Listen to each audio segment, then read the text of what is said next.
اس question کے ذریعے Ts نہ کیا جائے. آپ صلی اللہ علیہ وآلہ وسلم سے فرمایا جا رہا ہے کہ آپ کہہ دیجئے کہ اس کا علم تو صرف اللہ ہی کے پاس ہے. ولیکن اور لیکن اکثر الناس اکثر لوگ لا یعلمون نہیں جانتے. کل کہہ دیجئے لا نہیں املکو میں مالک لنفسی اپنے نفس کے لیے نفعن کسی نفع کا ولا اور نہ درن کسی نقصان کا الا مگر ما شاء اللہ جو چاہے اللہ. تو نبی صلی اللہ علیہ وآلہ وسلم کی زبانی کہلوایا جا رہا ہے کہ آپ کہہ دیجئے کہ نہیں میں مالک اپنے نفس کے لیے بھی کسی نفع کا اور نہ کسی نقصان کا مگر جو چاہے اللہ. یعنی ساری دنیا کا کائنات کا نظام اللہ کی مرضی اور منشا کے مطابق چل رہا ہے. میں تو اپنے بھی نفع اور نقصان کا مالک نہیں ہوں. نہ میں کسی کو یا اپنے آپ کو نقصان پہنچا سکتا ہوں نہ فائدہ. وَلَوْ كُنْتُ عَالَمُ الْغَيْبَ اور اگر میں جانتا ہوتا غیب کو لَأَكْثَرْتُ البتہ میں جمع کر لیتا من الخیر بھلائی بہت سی. یعنی اگر نبی صلی اللہ علیہ وآلہ وسلم کے پاس بہت زیادہ فیوچر کا علم ہوتا یا الا ماشاء اللہ. ہاں بہت ساری چیزیں ایسی ہیں جس کے بارے میں نبی صلی اللہ علیہ وآلہ وسلم کو وحی کے ذریعے انفارم کر دیا جاتا تھا. لیکن کلی جو علم ہے جو الٹیمیٹ نالج ہے وہ صرف اللہ ہی کی ذات کے پاس ہے. یعنی اللہ تعالیٰ کا جو علم ہے وہ اس کا ذاتی علم ہے. جو نبی صلی اللہ علیہ وآلہ وسلم کو عطا کیا گیا وہ عطائی علم ہے. یعنی نبی صلی اللہ علیہ وآلہ وسلم صرف اتنا ہی جانتے ہیں جتنا اللہ تعالیٰ نے ان کو انفارم کیا.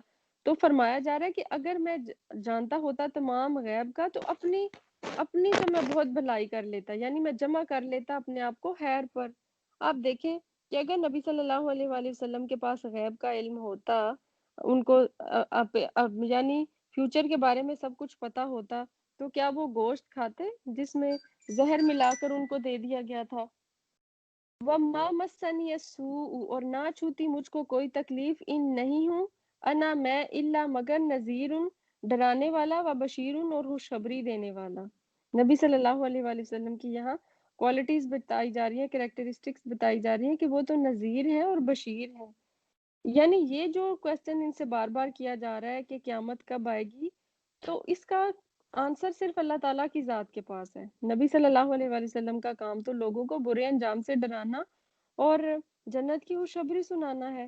لِقَوْمٍ یؤمنون اور اس قوم کے لیے جو ایمان لاتی ہو.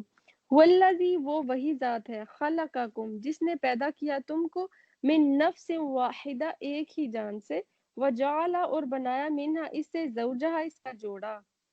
اور وہ اللہ وہ ذات ہے جس نے پیدا کیا تم کو ایک جان سے اور بنایا اس سے اس کا جوڑا یعنی ہسبینڈ اینڈ وائف لیسکنا تاکہ سکون حاصل کرے الیہا اس کی طرف. لیکن ہم تو ہسبینڈ وائف ایک دوسرے کے لیے آج کل پورے معاشرے میں دیکھ لیں کہ سکون کا باعث کم اور تکلیف کا باعث زیادہ بنے ہوئے ہیں. وہ اگر کسی بھی آپ ہسبینڈ سے یا وائف سے پوچھیں تو وہ اپنے اسپاؤس سے ہی جان چھڑانے کی کرے گا کہ دنیا میں سب سے برا شخص تو شاید وہی ہے جو میرا اسپاؤس بن گیا چاہے وہ وائف ہے یا ہسبینڈ ہے. لیکن اللہ تعالیٰ نے یہ رشتہ کس لیے بنایا لیسکنا تاکہ وہ سکون حاصل کرے.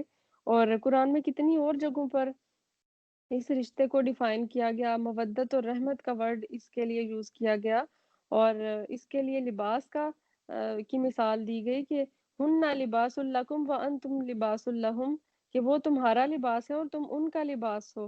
اور اگر ہم لباس کی دیکھیں کہ کتنی ضرورت ہوتی ہے. ایک تو ہمیں سردی گرمی سے بچاتا ہے ہمیں زینت دیتا ہے ہمارے عیبوں کو ڈھانپتا ہے.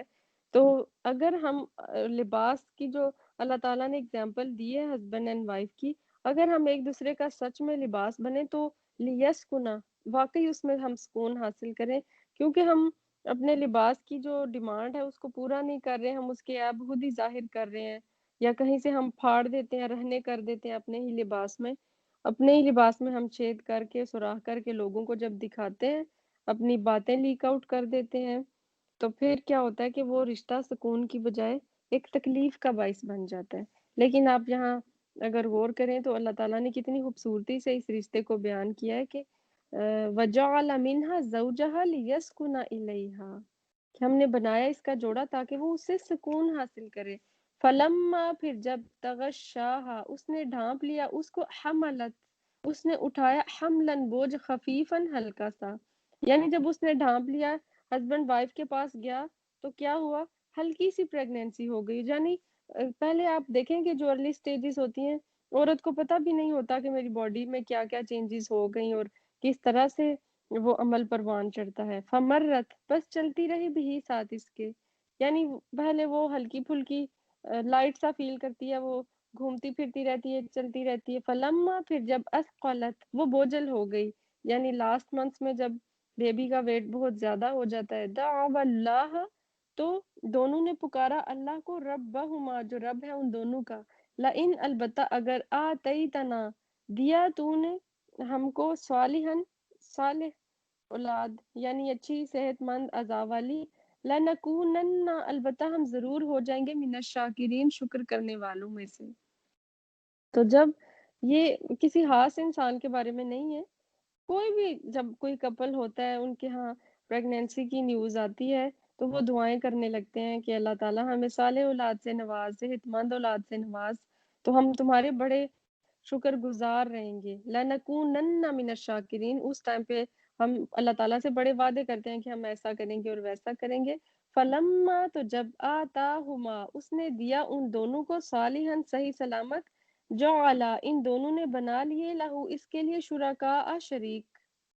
اس سے پہلے جب بچہ ڈیلیور نہیں ہوا تھا بڑی دعائیں مانگ رہے تھے، لیکن جب بچہ مل گیا تو پھر کہنے لگے یہ تو فلاں ڈاکٹر کے وسیلے سے مل گیا، یہ تو اس سارا کریڈٹ اس ڈاکٹر کو ہی جاتا ہے، یا پھر فلاں کی دوائی، یا پھر فلاں کی دعا، یا فلاں استانے سے یہ نمک لا کے کھا لیا تھا، یا کچھ ایسی خرافات لے آتے ہیں کہ اللہ کو کریڈٹ دینے کی بجائے اور لوگوں کو اس کا کریڈٹ دے دیتے ہیں، یعنی پھر وہ اپنے شریکوں کو کے اس کے نام پہ کر دیتے ہیں. فیما، اس میں جو آتاہما، اس نے دیا ان کو، فتعالی، پس بلند ہے، اللہ عما، اس سے جو یشرکون، وہ شریک ٹھہراتے ہیں. اللہ کو کوئی فرق نہیں پڑتا. اللہ تعالیٰ تو الخالق ہے، الباری ہے، المصور ہے، اس نے تو اولاد دی، وہ الوہاب ہے، وہ دینے ہی والا ہے. تو جب اس نے دے دیا تو انہوں نے اپنی یہ اس اولاد کا شکرانہ کرنے کی بجائے ان لوگوں کو کریڈٹ دینا شروع کر دیا، ان آستانوں اور بتوں کو اس کا کریڈٹ دے دیا، یعنی پھر شرک کرنے لگے. ایشرکون، کیا وہ شرک ٹھہراتے ہیں، ما، جو، لا، نہیں، یخلق، پیدا کرتا، شیئن، کچھ بھی، وہم یخلقون، اور وہ پیدا کیے جاتے ہیں. یعنی جن ہستیوں کو یہ کریڈٹ دے رہے ہیں ان کو بھی تو اللہ نے ہی خود پیدا کیا. وہ اس قابل کہاں کہ کسی کو اولاد دے سکیں، چاہے وہ کوئی بت ہے، کوئی آستانہ ہے، کوئی قبر، کچھ بھی ہے، اس کو بھی تو اللہ ہی نے تخلیق کیا جو سب سے بڑا خالق ہے. تو یہ پھر کیسے شرک کر سکتے ہیں. ولا، اور نہیں، یستطیعون، وہ استطاعت رکھتے، لہم، ان کے لیے، نصرن، کسی مدد کی، ولا، اور نہ، انفسہم، اپنے نفسوں کی، ینصرون، وہ مدد کر سکتے ہیں. جو اپنی مدد آپ نہ کر سکے وہ دوسروں کی مدد کیا کرے گا. یہ ان لوگوں سے مدد کی امید رکھتے ہیں کہ جو اپنی مدد آپ نہیں کر سکتے، یعنی وہ بت یا وہ قبریں کہ جو ایک بے بسی کا نشان بنے ہوئے. اگر آپ بت کے سامنے کھانا رکھیں، کوئی اس کو مارے، کوئی اس کی تعریف کرے، اس کو کوئی فرق نہیں پڑتا، اس کو بودر نہیں کرتا، کیونکہ اس کو سمجھ ہی نہیں ہے، وہ اس کا وہ ڈیزرو ہی نہیں کرتا یہ سب. تو وہ جو اپنی مدد آپ نہیں کر سکتا کہ اگر آپ اس کو ماریں، جیسے حضرت ابراہیم علیہ السلام نے کیا کیا تھا کہ سارے بتوں کو مار کر، اور جو سب سے بڑا بت تھا اس کے کندھے پر کلہاڑا رکھ دیا. تو جب لوگوں نے پوچھا کہ کس نے ہمارے بتوں کا یہ حال کیا، تو فرمایا اس بڑے بت سے ہی پوچھ لو کہ یہ اپنی حفاظت خود نہیں کر سکتے تو تمہاری حفاظت کیا کریں گے. اور جب حضرت ابراہیم علیہ السلام نے ایسا کیا تو کیا کہا گیا کہ اپنے بتوں کی مدد کرو، اپنے ابراہیم کو جلاؤ اور اپنے بتوں کی مدد کرو. تو وہ بت کیا کہ جو آپ کی مدد کرنے کی بجائے آپ کو الٹا ان کی مدد کرنی پڑ رہی ہے، آپ کو ان کی حفاظت کرنی پڑ رہی ہے. تو اگر انسان اپنے شعور اور اپنی عقل کے ناخن لے تو وہ یہیں سے سمجھ سکتا ہے کہ یہ کیا کہ کس چیز کے پیچھے وہ پڑا ہوا ہے. وَإِنْ، اور اگر تدعوہم، پکارو تم ان کو، الی الہدی، ہدایت کی طرف، لا یتبعوکم، وہ پیروی کریں گے تمہاری. یعنی اگر تم ان کو پکارو طرف ہدایت کے، نہیں وہ پیروی کریں گے تمہاری. سواء علیکم، برابر ہے ان پر،